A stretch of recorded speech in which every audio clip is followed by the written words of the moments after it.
Railway station के बीचों बीच वह लड़का फूट फूट कर रो रहा था। कुछ देर पहले ही उसने पटरी पर कूदकर अपनी जान देने की कोशिश की थी। चारों तरफ भीड़ जमा थी, लोग हैरान थे।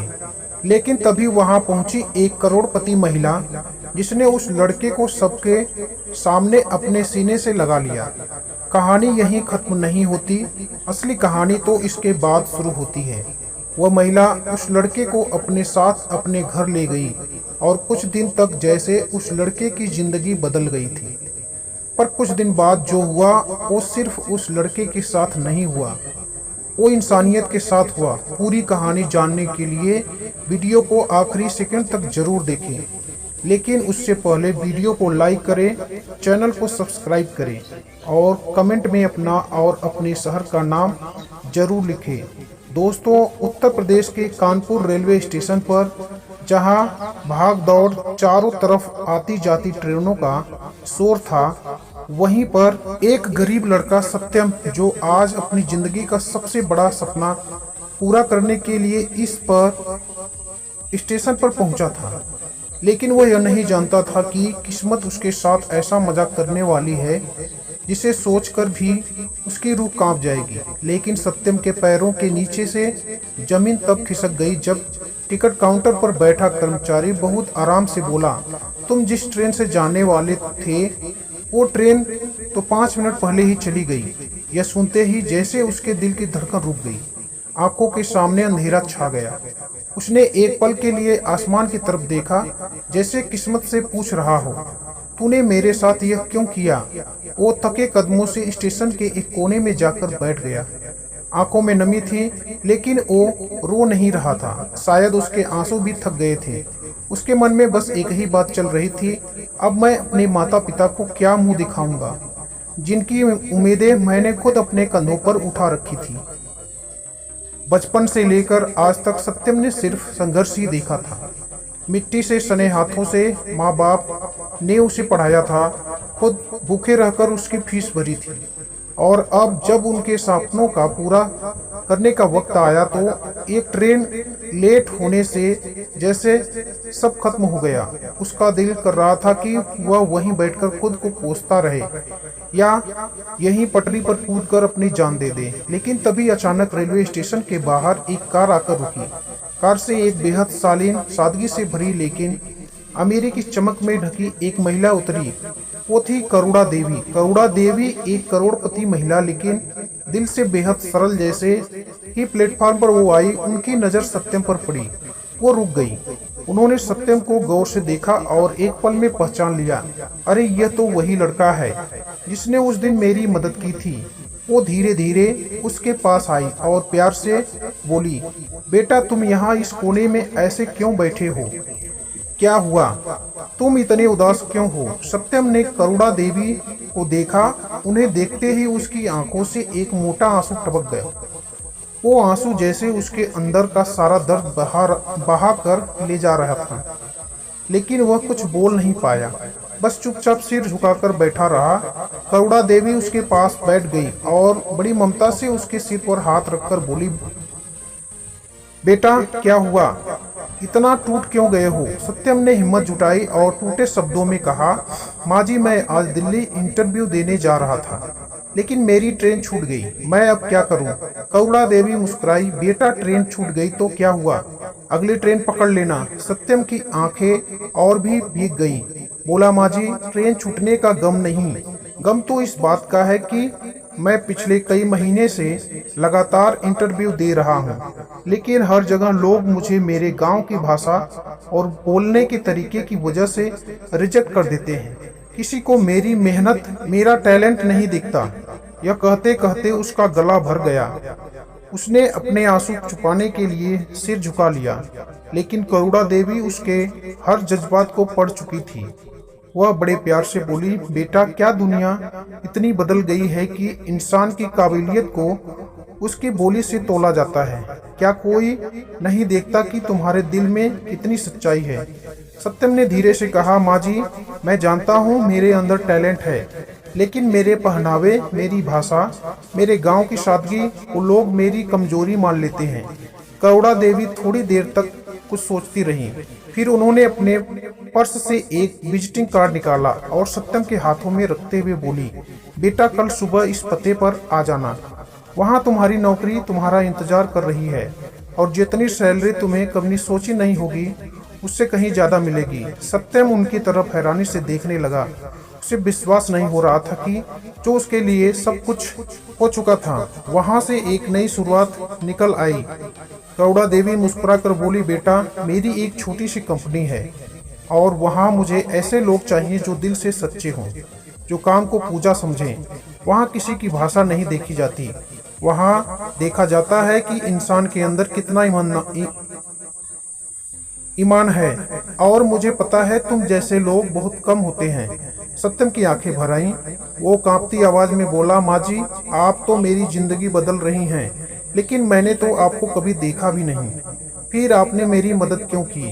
करुणा देवी ने उसकी आंखों में झांक कर कहा, शायद तुम भूल गए लेकिन मैं तुम्हें नहीं भूली।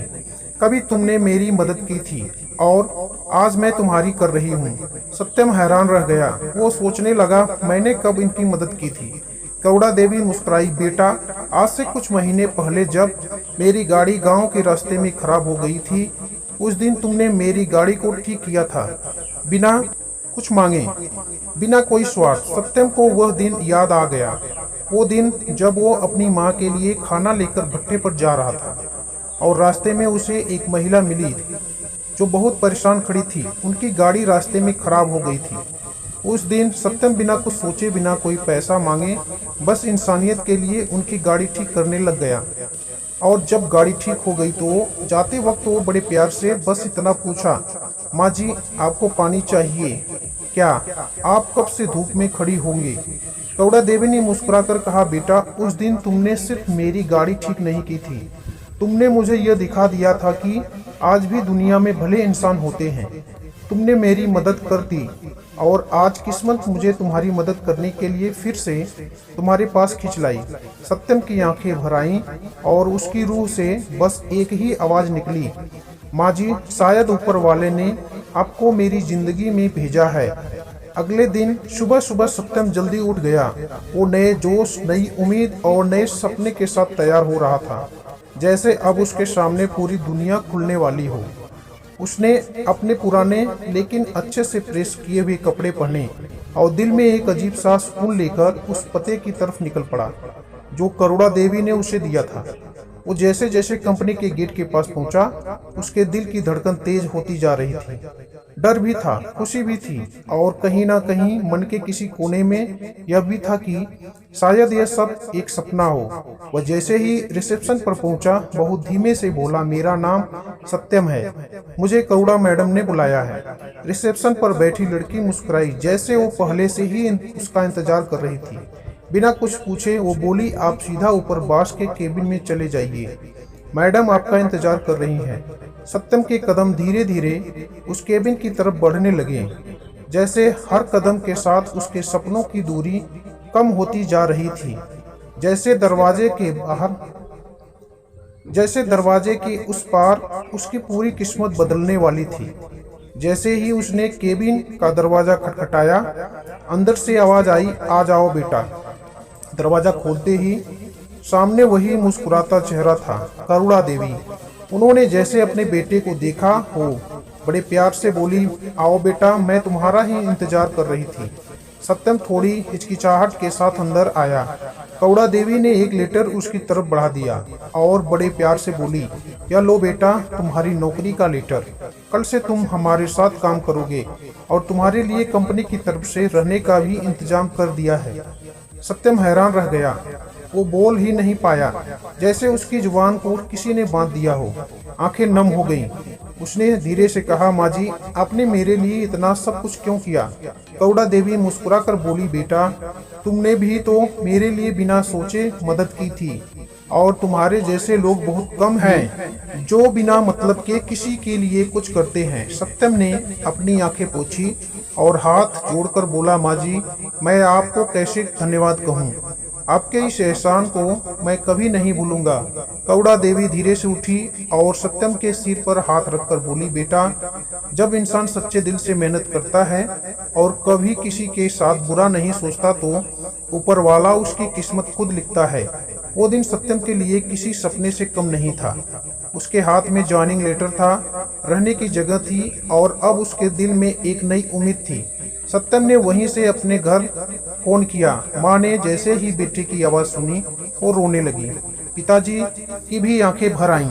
सत्यम ने बड़ी खुशी से कहा, माँ बापूजी अब सब ठीक हो गया, मुझे नौकरी मिल गई, वह भी बहुत बड़ी कंपनी में। अब आपका बेटा आपको कोई तकलीफ नहीं देगा, अब आपकी सारी जिम्मेदारियां मैं उठाऊंगा।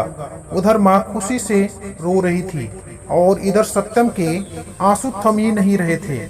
वह अपने घर वालों को बार बार यह कहता रहा, माँ बापूजी अब आपको भट्टे पर काम करने की जरूरत नहीं, अब आपको कोई कर्जा चुकाना नहीं पड़ेगा, अब सब कुछ मेरा है, मैं सब संभाल लूंगा। वो दिन जैसे उसकी पूरी जिंदगी का सबसे खूबसूरत दिन था। अब उसकी सुबह भी नई थी, उसका सपना भी नया था और सबसे बड़ी बात, अब उसके पास वह मौका था, उसकी पूरी किस्मत बदलने वाला। सत्यम ने दिल लगाकर काम करना शुरू कर दिया। वो कंपनी में हर छोटा बड़ा काम इतनी ईमानदारी से करता कि सभी लोग उसकी तारीफ करने लगे। कभी समय से देर नहीं होती, कभी किसी काम में लापरवाही नहीं होती और सबसे बड़ी बात, सत्यम अपने स्वभाव से सबका दिल जीत लेता। उसकी सादगी, उसकी ईमानदारी और उसका मेहनती स्वभाव धीरे धीरे कौड़ा देवी के दिल में भी गहराई से बसने लगा। कौड़ा देवी के पति अब इस दुनिया में नहीं रहे थे, लेकिन उन्होंने जो कारोबार छोड़ा था उसे कौड़ा देवी बखूबी संभाल रही थी और अब सत्यम उस कारोबार में जैसे उनकी दाएं हाथ बन चुका था। सत्यम के काम करने के तरीके ने करुणा देवी की कंपनी को नई ऊंचाइयों तक पहुंचा दिया। मुनाफा बढ़ने लगा। लोग कहने लगे, सत्यम जी के आने के बाद इस कंपनी में जैसे बरकत आ गई। लेकिन सत्यम आज भी वही था, वही सादगी, वही आदर और वही झुकी नजरें। उसने कभी खुद बड़ा नहीं समझा और ना ही कभी किसी से कोई विशेष अधिकार मांगा। वह बस ईमानदारी से अपना काम करता रहा। कौड़ा देवी के दिल में एक दिन अचानक यह ख्याल आया, अगर मेरी बेटी की जिंदगी का हमसफर ऐसा ही सच्चा, ईमानदार और मेहनती लड़का हो तो क्या बात होगी। उनकी बेटी ने नेहा, जो बड़ी पढ़ी लिखी, समझदार और संस्कारी थी और अपनी माँ से बहुत जुड़ी हुई थी। कौड़ा देवी ने एक दिन अपनी बेटी से बड़ी सहजता से कहा, बेटी मैं चाहती हूँ तेरी शादी एक ऐसे लड़के से हो जो भले ही पैसे वाला ना हो लेकिन दिल से अमीर हो, जो तुझे हमेशा इज्जत दे और तुझे कभी अकेला महसूस ना होने दे। नेहा मुस्कुराकर बोली, माँ आप जिसे भी पसंद करोगी मैं आंख बंद करके हाँ कह दूंगी, क्योंकि मुझे पता है आप मेरे लिए बुरा कभी नहीं सोच सकती। करुणा देवी के मन में सत्यम का चेहरा बार बार आ रहा था। वह दिन भी याद आ रहा था जब सत्यम ने बिना किसी लालच के उनकी मदद की थी और आज वह उनके कारोबार का सबसे वफादार और मेहनती इंसान बन चुका था। लेकिन करुणा देवी जानती थी कि सत्यम कभी खुद आगे नहीं बढ़ेगा, वह कभी अपनी इच्छा नहीं जताएगा और शायद इस रिश्ते को वह स्वीकार भी ना करे। करुणा देवी ने एक दिन सत्यम को अपने केबिन में बुलाया, बड़े प्यार से बोली, बेटा अगर मैं तुमसे कुछ कहूँ तो क्या तुम बुरा मानोगे? सत्यम ने झुककर कहा, माँ जी आप मेरे लिए क्या हैं यह आप जानती हैं, आप जो भी कहेंगी वह मेरे लिए आदेश होगा। करुणा देवी ने बड़ी गंभीरता से कहा, बेटा मैं चाहती हूँ कि मेरी बेटी नेहा की शादी तुमसे हो, मुझे तुम्हारे जैसा सच्चा और भरोसेमंद लड़का कहीं नहीं मिलेगा। सत्यम के पैरों तले जैसे जमीन खिसक गई हो। हकलाकर बोला, माँ जी आप क्या कह रही हैं? मैं और आपकी बेटी, आप करोड़पति और मैं एक गरीब भट्टे वाला, मेरा और आपकी बेटी का कोई मेल नहीं। करुणा देवी मुस्कुराई, बेटा रिश्ते खून और पैसे से नहीं बनते, दिल से बनते हैं और मेरे दिल को तुझ पर पूरा भरोसा। जानती हूँ तू मेरी बेटी का सच्चा साथी बन सकता है। सत्यम फिर से असमंजस में था। बोला, माँ जी यह फैसला मेरे बस का नहीं, आपको मेरे माता पिता से बात करनी होगी। अगर वह हाँ कहें तो मुझे कोई आपत्ति नहीं। करुणा देवी ने उसी पल कहा, बेटा मैं कल ही तुम्हारे गांव जाऊंगी और अपने इस फैसले को इजाजत तुम्हारे माता पिता से खुद लूंगी। अगले ही दिन करुणा देवी अपनी बेटी ने नेहा को साथ लेकर सत्यम के गांव पहुंची। वह वहीं गांव का था, जहां कभी सत्यम के माँ बाप ने अपना खून पसीना एक करके बेटे को पढ़ाया था, जहां उनकी झोपड़ी के हर कोने में गरीबी का दर्द और मेहनत की खुशबू आज भी बसी हुई थी। सत्यम के माता पिता जैसे ही घर के बाहर कौड़ा देवी को अपनी बेटी के साथ आते हुए देखे तो हैरानी में पड़ गए। आंखों में सवाल थे और दिल में डर भी। इतनी बड़ी मालकिन हमारे यहाँ क्यों आई? कौड़ा देवी ने बहुत प्यार से उन्हें प्रणाम किया और जमीन पर बैठते हुए बोली, मैं कोई अमीर गरीब देखने नहीं आई हूँ, मैं तो बस अपनी बेटी के लिए आपके बेटे का हाथ मांगने आई हूँ। सत्यम के पिता कुछ समझ नहीं पाए। बोले, मालकिन आप क्या कर रही हैं? कौड़ा देवी ने बड़ी सरलता से कहा, मैं चाहती हूँ कि मेरी बेटी नेहा की शादी आपके बेटे सत्यम से हो। मुझे उससे अच्छा लड़का नहीं मिलेगा। सत्यम की माँ बाप तो जैसे सुनकर चौंक गए। माँ बोली, मालकिन आप तो बहुत बड़े लोग हैं और हम तो बस मिट्टी में लिपटे मजदूर हैं, आप मजाक तो नहीं कर रही? कौड़ा देवी मुस्कुराकर बोली, बहन जी, रिश्ता दिल से होता है और मेरे दिल ने आपके बेटे को अपना मान लिया है। वो मेरे लिए सिर्फ एक कर्मचारी नहीं, वो मेरे बेटे जैसा है और अब मैं उसे अपने घर का हिस्सा बनाना चाहती हूँ। सत्यम के माता पिता की आंखें भर आईं। वो कांपते हुए बोले, अगर आपको सच में हमारा बेटा पसंद आया है तो हमें क्या आपत्ति हो सकती है, बस आप उसका साथ कभी मत छोड़िएगा। कौड़ा देवी ने झट से सत्यम के माँ बाप को प्रणाम किया और कहा, आपका बेटा अब मेरा भी बेटा है। वह दिन जैसे सत्यम के पूरे परिवार के लिए किसी सपने से कम नहीं था।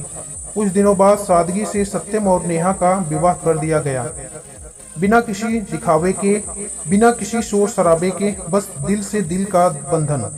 शादी के बाद सत्यम कौड़ा देवी के घर में ही रहने लगा, लेकिन उसकी सादगी अब भी वैसी ही थी। उसने कभी कौड़ा देवी की दौलत को अपना हक नहीं समझा। वो हमेशा कहता, माँ जी, यह सब कुछ नेहा का है, मैं सिर्फ मेहनत करने आया हूँ, मेरा हक सिर्फ मेरी कमाई पर है। नेहा भी अपने पति के इस स्वभाव से बहुत खुश थी। उसे सत्यम जैसा सच्चा और ईमानदार हमसफर मिल गया था, जो कभी ऊंच नीच की बात नहीं करता, जो हमेशा उसे इज्जत देता और जो उसके घर वालों को भी अपने माँ बाप की तरह मानता। धीरे धीरे सत्यम ने अपने माँ बाप को भी अपने पास दिल्ली बुला लिया। वो अब भट्टे पर नहीं जाते, वो आराम से अपने बेटे के साथ रहते और हर दिन भगवान का शुक्रिया अदा करते। हमें ऐसा बेटा मिला जो हमें कभी पराया नहीं समझा। इसी तरह कुछ साल बीत गए। सत्यम ने अपनी मेहनत से अपने माँ बाप के लिए एक अच्छा घर भी खरीद लिया, अपनी बहन की शादी भी बड़ी इज्जत से कर दी, लेकिन फिर भी उसके चेहरे पर कभी घमंड की परछाई तक नहीं आई।